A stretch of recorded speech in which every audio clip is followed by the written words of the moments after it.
नमस्कार दोस्तों, स्वागत करती हूँ आपका। एक गांव में दो मित्र रहते थे। अंधा और लंगड़ा दोनों के परिवार वाले नहीं थे। गांव के बाहर एक पीपल का पेड़ था।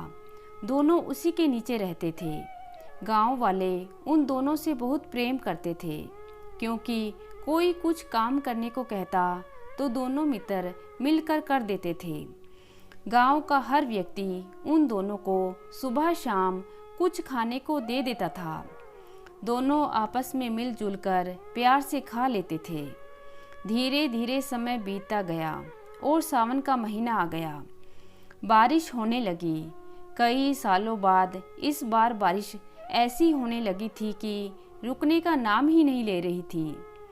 लगातार 7 दिनों तक बारिश होती रही। गांव पानी से डूबने लगा। गांव में त्राही त्राही मच गई। गांव छोड़कर लोग भागने लगे। अंधे ने अपने लंगड़े मित्र से कहा, भाई ये आवाज़ कैसी आ रही है?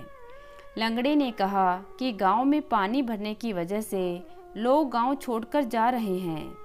तब अंधे ने कहा कि हम दोनों को भी यहाँ से जाना चाहिए। गांव वालों से बोलो कि वो हमें भी लेकर चलें। हमने गांव वालों की बहुत मदद की है, अतः गांव वाले हम दोनों को गांव से बाहर सुरक्षित जगह ले जाने में ज़रूर मदद करेंगे। लंगड़े ने अपने मित्र के कथनानुसार गांव के लोगों से मदद मांगी, परंतु किसी ने उन दोनों की मदद नहीं की। दोनों बेचारे मतलबी गांव वालों की इस बात पर बहुत दुखी हुए। लंगड़ा रोते गिड़गिड़ाते हुए गांव के लोगों से बोला, भाई मुझे लेकर जाने में आप लोगों को तकलीफ़ हो सकती है, परंतु मेरे अंधे मित्र को ले जाने में तो कोई तकलीफ़ नहीं होगी। तो मेहरबानी करके मेरे इस अंधे मित्र को लेकर चले जाएं। तभी अंधा मित्र अपने लंगड़े मित्र की इस बात को सुनकर रोने लगा और बोला कि मैं यहीं तुम्हारे साथ इस बाढ़ में डूबकर मर जाऊंगा, पर तुम्हें अकेले यहाँ छोड़कर नहीं जाऊंगा।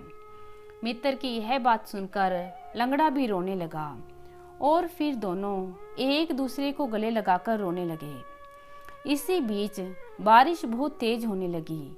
गांव के सभी लोग गांव छोड़कर चले गए थे और ये दोनों बेचारे इस दुख भरी बेला में अपनी अंतिम घड़ी का इंतजार करने लगे। तभी लंगड़ा मित्र अंधे मित्र से कहने लगा कि मैं अपने पैरों से नहीं चल सकता था, लेकिन भाई तुम उनके साथ चले जा सकते थे। वो तुम्हें बस रास्ते बताते जाते और तुम उसी रास्ते उनके साथ सुरक्षित जगह पर पहुंच जाते, जिससे तुम्हारी जान बच जाती। तभी अचानक अंधे ने खुश होते हुए लंगड़े से कहा कि भाई अब हम दोनों की भी जान बच जाएगी। लंगड़े ने कहा, वो कैसे? अंधे ने कहा, भाई तुम नहीं चल सकते, लेकिन मैं तो चल सकता हूँ ना। मतलब? लंगड़े ने कहा। फिर अंधे ने कहा, तुम मेरे कंधे पर बैठ जाओ और फिर इशारे से बोलकर सुरक्षित रास्ते की तरफ चलने में तुम मेरी मदद करना, जिससे हम दोनों यहाँ से सुरक्षित जगह चले जाएंगे। लंगड़ा अंधे की बात को समझ गया और फिर अंधे के कंधे पर बैठकर उसकी बताई गई बात के अनुसार अंधे को मार्गदर्शन देने लगा। आखिर वो दोनों मित्र सकुशल सुरक्षित स्थान पर पहुंच गए। उन दोनों दोस्तों ने चाहे दुख हो या सुख हो, वे हमेशा एक साथ एक दूसरे की भलाई की सोचते थे।